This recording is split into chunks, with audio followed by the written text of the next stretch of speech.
Hey, I'm so excited that you signed up for the step-by-step skincare workshop here on Friday, September 6th at noon Pacific time. I'm your host, Brandy Searcy, and just just thought I'd pop in, give you a little bit of insight into why I'm so passionate about simple skincare routines. So I struggled with acne throughout my teens, throughout my early 20s. And I mean, this was back in the day. This was before smartphones.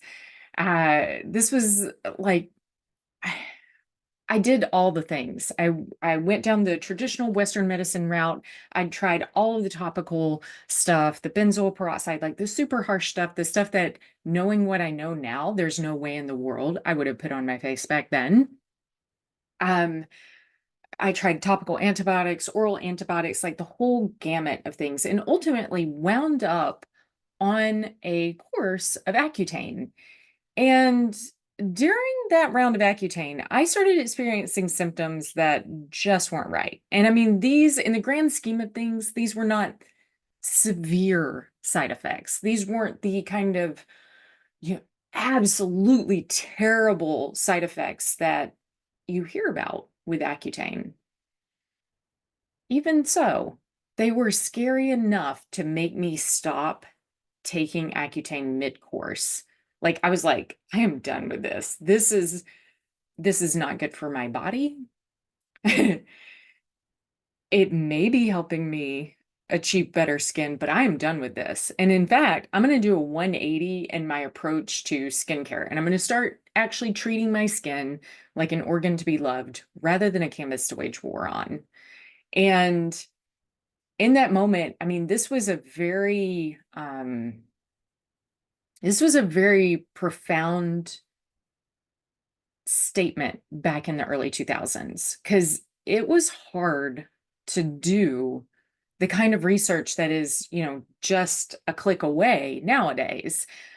This involved me going to, ultimately, I would spend my weekends. So I'd spend my Saturday at a local grocery store. So natural food store more often than not. It was actually a Whole Foods. And I would walk down the skincare aisle, pick up any product of interest on that shelf. Mostly I was interested in Leave-On products. Read the ingredients list. Inevitably, I'd find an ingredient on that list that I was unwilling to compromise with. So, and I'd set it back on the shelf. It would take me hours to find one product that I felt comfortable and confident using on my skin.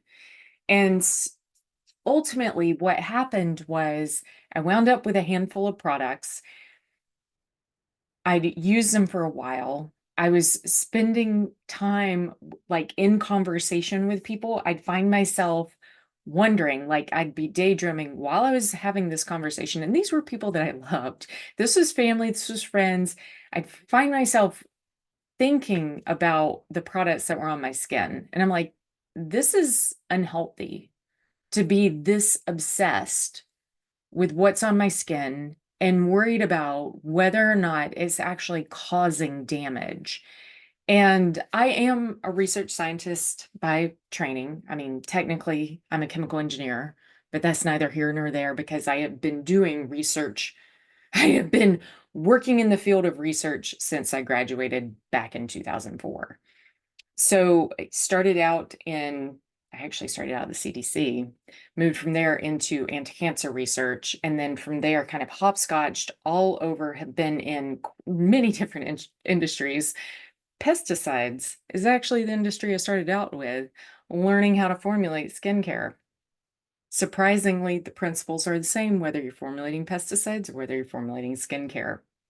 Now, obviously, you're using different ingredients, and the ingredients are all like that's where it all is. Because what I've discovered is that when we start treating those ingredients in our skincare products as a diet for our skin, and when we start viewing skincare as an extension of our diet, then it makes it a lot easier to figure out what ingredients should be going on our skin and what ingredients should not be. And it also makes it a lot easier to think through and have this conversation with yourself. At least this has been my experience. Have this conversation. So I'll say have this conversation with myself and go, is this value added? Like, is this something I want to be feeding my skin? Or is this, kind of like a diet where you can overeat? Like, is this just overeating and just giving it more gunk to have to ultimately deal with? So, anyways, I am so excited that once again that you signed up. I'm so excited to meet you, virtually. And this is really an opportunity for you to bring your questions. Like, yes, we are going to get into the nitty gritty of it. Yes, we are going to go step by step into how to know how to choose skincare, know what your skin needs are. That's kind of where we're going to start, is what are your skin needs and how do you meet those in as few steps as possible, and really kind of help empower you to choose skincare without getting trapped in all the marketing jargon, because there is so much of it out there. And even though Rain Organica is a skincare company, like, my goal is to make it so that you are ultimately buying less skincare, because that's a win-win for everybody. That's a win for you because you've got a simpler routine. That's a win for your skin because it's, seeing less products that are actually have better ingredients. It's a win for the planet because you aren't needlessly buying a bunch of stuff just for marketing hype. So again, uh, can't wait to see you inside. And until then, bye.